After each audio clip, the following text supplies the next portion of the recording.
അപ്പത്തിൻ രൂപത്തിൽ എന്നിൽ ആഗതനാകുമെന്നേശു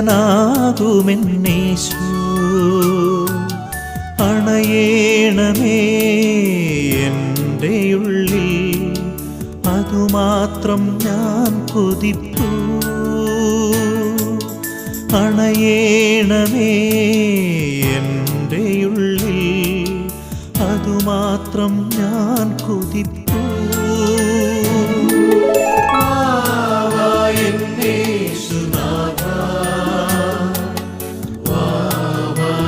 സ്നേഹനാഥാ വാവാ എന്നേശുനാഥാ, വാവാ എൻ സ്നേഹനാഥാ.